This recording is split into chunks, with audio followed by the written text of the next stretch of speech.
마가복음 12장은 십자가에서 고난받으시는 주간에 화요일에 가르치신 사건입니다. 예수님은 예루살렘 성전에서 계속 가르치시며 성전의 기능을 회복하십니다. 앞으로 새로운 성전인 교회에서 가르쳐야 할 내용들도 알려주십니다. 또한 예수님은 종교 지도자들과 논쟁하십니다.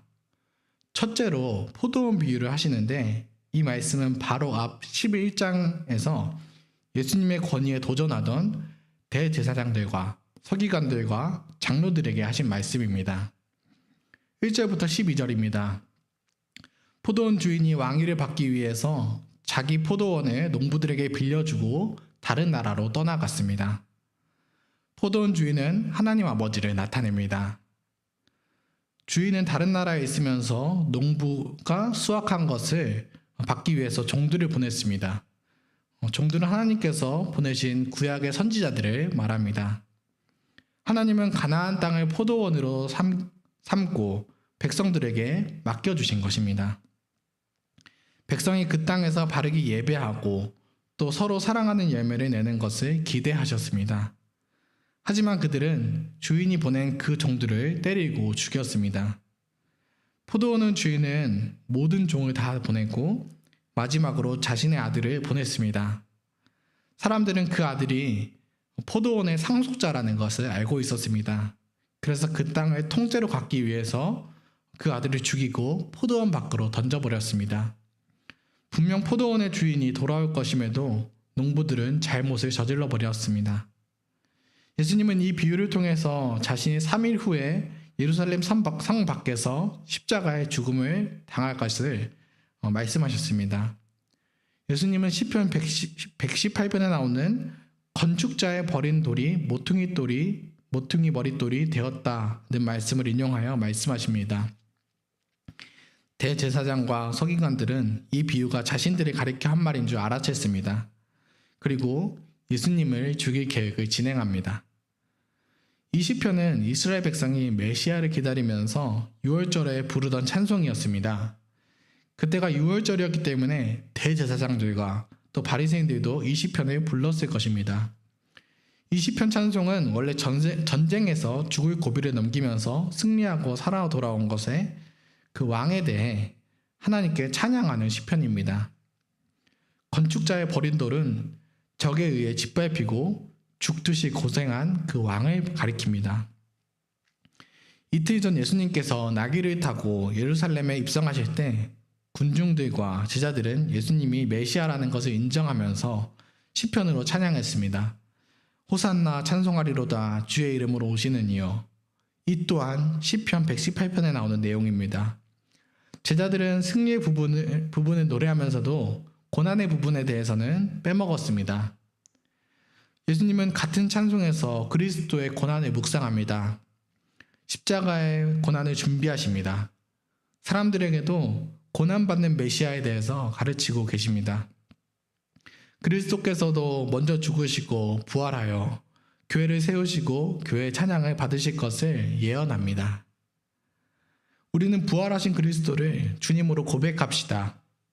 대제사장과 서기관들처럼 예수님을 대적하지 맙시다. 우리는 주 예수님의 피공로로 죄를 용서받고 구원을 받았습니다. 우리를 은혜로 구원하신 예수님은 믿음의 열매를 요구하십니다. 우리의 믿음을 따라 주님께 복종합시다. 그리스도께서 재림하여 오실 때 우리도 하나님 앞에서 삶을 결산해야 합니다. 우리에게 맡기신 포도원은 우리 교회, 가정, 직장입니다. 교회에서 잘 예배하고 말씀을 잘 배웁시다. 가정에서도 말씀을 읽고 기도하고 서로 사랑하면서 선행의 열매를 맺읍시다. 힘을 다해 성도를 구체적으로 사랑합시다.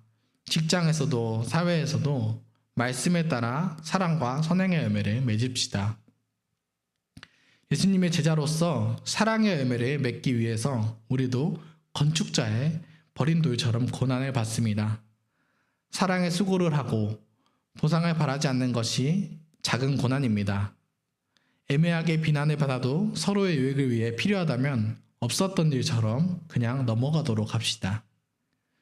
13절에서 예수님이 성전에서 가르치실 때 헤롯 왕과 바리새인들이 예수님과 논쟁하려 합니다. 바리새인은 민족주의였고 헤롯 왕은 로마와 친한 사두개인들이었습니다. 바리새인과 헤롯 왕원들은 평소에 사이가 좋진 않았지만 예수님을 공격하기 위해 함께 모였습니다. 바리새인들이 말합니다. 가이사에게 세금을 바치는 것이 옳습니까? 예수님이 대답하십니다. 가이사의 것은 가이사에게, 이 세상의 질서 속에서 정치적 질서에 순종하며 살아가라고 하십니다. 그러나 하나님의 것은 하나님께 바치라고 하십니다. 가이사를 따르는 것도 하나님에 대한 순종이기에 따라주는 것입니다. 국가도 자연도 사람들도 우리 자신마저도 하나님의 것입니다. 그래서 모든 것은 하나님께 순종하며 하나님께 영광을 돌리기 위한 목적으로 행해야 합니다. 우리도 이 땅의 가정과 직장에서 자신의 의무를 다합니다. 하나님의 말씀에 따라서 행합시다. 다른 관계보다 하나님을 섬기는 것을 우선으로 합시다. 18절부터는 사두개인들이 예수님과 논쟁합니다. 사두개인들은 이 세상의 안락을 좋아하는 사람들의 부류로서 부활은 없다고 주장합니다. 사두개인들은 예수님을 공경에 빠뜨리기 위해서 질문합니다. 구약 율법에는 형이 죽으면 동생이 형수와 결혼하라고 했습니다. 형님의 후사를 남기기 위해서입니다. 그런데 그 형이 자녀를 두지 않고 죽었습니다. 둘째도 셋째도 형수와 결혼했지만 아들을 낳지 못하고 죽었습니다. 그렇게 되어 7 형제가 다 한 여자와 결혼하고 죽게 되었습니다. 그렇다면 부활 후에는 누가 그 여인의 남편이 되겠습니까? 그것이 사두개인들의 질문이었습니다. 예수님의 대답은 간단합니다. 천국에서는 결혼이 없다고 하십니다. 또 하나님은 아브라함, 이삭, 야곱의 하나님이라고 말씀하십니다. 하나님은 죽은 자의 하나님이 아니라 산 자의 하나님이라고 하십니다. 하나님이 살아계시기 때문에 그분 안에서 성도도 죽지 않고 계속해서 살아갑니다. 부활합니다. 부활 이후 천국에서 모든 성도가 부부 이상의 친밀한 관계로 살아갑니다. 우리는 그러한 부활을 사모하며 살아가고 있는 것입니다. 28절부터는 서기관 중에 한 사람이 예수님께 물었습니다. 율법 중에 어떤 것이 가장 크냐는 질문이었습니다. 예수님은 하나님을 사랑하고 이웃을 사랑하는 것이라고 말씀하셨습니다. 서기관은 예수님의 가르침에 대립하지 않고 잘 받아들였습니다. 이를 보고 예수님은 네가 하나님 나라에 멀지 않았다 라고 말씀하시면서 그 사람에게 사랑을 나타내셨습니다. 하나님을 사랑하며 경배하는 것이 어떤 의무보다 더 중요합니다. 우리도 온 생명을 다해 하나님을 즐거워합시다. 하나님의 영광을 위해 살아갑시다. 하나님을 예배할 때 우리도 가족도 사랑하고 이웃도 사랑할 수 있습니다. 또 하나님을 향할 경건이 있는 성도는 반드시 풍성한 사랑이 실천을 통해서 나타나게 되어 있습니다. 35절부터는 예수님께서 먼저 사람들에게 말씀하십니다. 시편 110편을 인용하시면서 예수님께서 말씀하십니다. 다윗이 메시아를 주님이라고 말한다. 그러니 그리스도가 다윗의 후손이라는 게 말이 되냐? 후손이라고 할 수 있느냐? 그들이 기다리던 메시아는 혈통으로는 다윗의 후손이며 사람입니다. 그런데 메시아는 또한 다윗의 주님, 여호와입니다. 예수님 자신이 바로 하나님이신 메시아이심을 가르치십니다. 서기관들의 반응은 기록되어 있지 않습니다. 다만 많은 사람이 즐겁게 들었습니다. 교만하고 고집이 센 종교 지도자들과 달리 말씀 배우기를 즐거워하는 착한 사람도 있습니다. 하나님이며 사람이신 예수님이 우리의 그리스도입니다. 우리의 왕입니다. 나의 주님, 나의 하나님이라고 그리스도께 고백하시면서 그분의 다스림에 순종합시다. 순종할 때 우리는 하나님의 형상으로 변화됩니다. 예수님은 위선을 경계하십니다. 바리새인들은 사람들 앞에서 긴 옷을 입고 자기의 경건을 자랑했습니다. 경건하다는 인정을 받아 시장에서 사람들에게 인사받기를 좋아했습니다. 그러나 뒤에서 과부들의 재산을 빼앗았습니다. 그리고 사람들 앞에서는 길게 기도합니다. 하나님은 그 위선을 알고 계십니다. 우리는 바리새인들처럼 사람의 인정을 받기 위한 목적으로 살지 맙시다. 모든 일을 하나님 앞에서 하도록 합시다.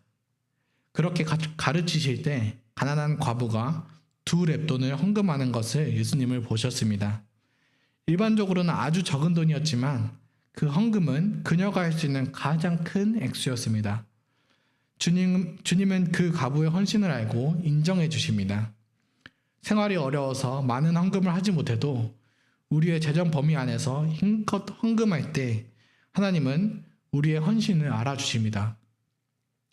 진실한 마음으로 우리가 가진 것을 하나님 앞에 드립시다. 그리스도께서는 대제사장, 사두개인, 바리새인들과 다를 바 없는 우리를 위해 십자가에 죽으셨습니다. 우리도 그들과 다름없이 따지기도 하고 또 의심하고 논쟁합니다. 하지만 그리스도께로 나온 우리를 덮어주십니다. 그래서 불순종으로 살던 우리를 죄에서 해방하셨습니다. 하나님 나라의 은혜의 다스림을 우리에게 베푸시는 것입니다. 우리는 이 땅의 질서를 따라 국가 질서에 순종하고 경제 활동을 합니다. 그러나 우리의 참된 충성심은 하나님과 하나님 나라를 향해 있습니다. 이 땅에서 주신 물질로 생활하고 즐기지만 우리의 가진 것으로 하나님께 영광 돌리도록 합시다. 하나님 나라의 백성은 세상의 평가로부터 자유롭습니다. 우리는 이 세상에 있지만 세상과는 다른 천국을 미리 살아가고 있습니다. 세상의 인정에 매이지 말고 하나님의 백성으로서 그 말씀에 따라 하나님을 경배하고 이웃을 사랑하는 새로운 삶을 살아갑시다. 이 땅의 수고가 끝난 후에 영원한 하나님의 나라에서 우리의 영혼은 쉴 수 있습니다.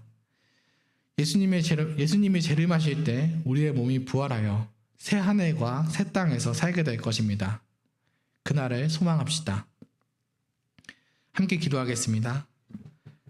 하늘에 계신 우리 아버지, 오늘 하루도 진리의 말씀 허락하시니 감사합니다.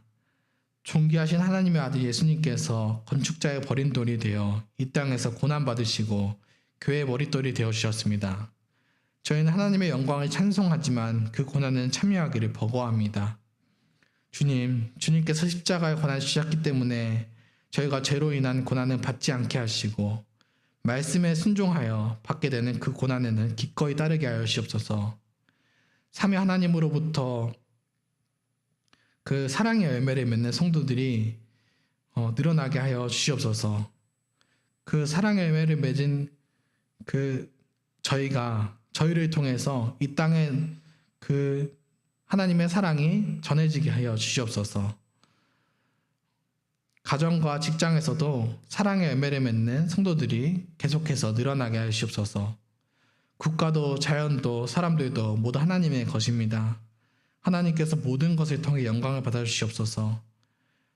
오늘 말씀에 나온 종교 지도자들처럼 하나님과 논쟁하지 않게 하시고 과부가 자신의 전부를 드려 하나님께 헌신한 것처럼 우리의 모든 가치를 하나님과 하나님 나라를 위해 사용하게 하여 주시옵소서. 자녀를 양육하는 부모들이 하나님의 신실한 언약을 기억하게 하여 주시옵소서. 말씀을 전하시는 유해신 목사님과 안영준 목사님께서 영육간에 강건하게 하시고 그 가정에도 복을 내려 주시옵소서. 교회에 세워진 장로님과 집사님들의 가정 가운데도 삼위 하나님의 은혜가 충만하게 하시고 그 사랑이 교회를 섬기는 중에도 풍성하게 드러나게 하시옵소서. 이 시간에도 질병으로 고통받는 성도분들을 하나님께서 회복시켜 주시고 인간관계에서 어려움을 겪거나 재정의 어려움을 겪는 이들에게 하나님의 위로가 있기를 소망합니다. 부활이요 생명이신 그리스도께서 오늘도 함께해 주실 것을 감사드립니다. 예수님의 이름으로 기도합니다. 아멘. 은혜로운 기도 시간이 되시기를 바랍니다.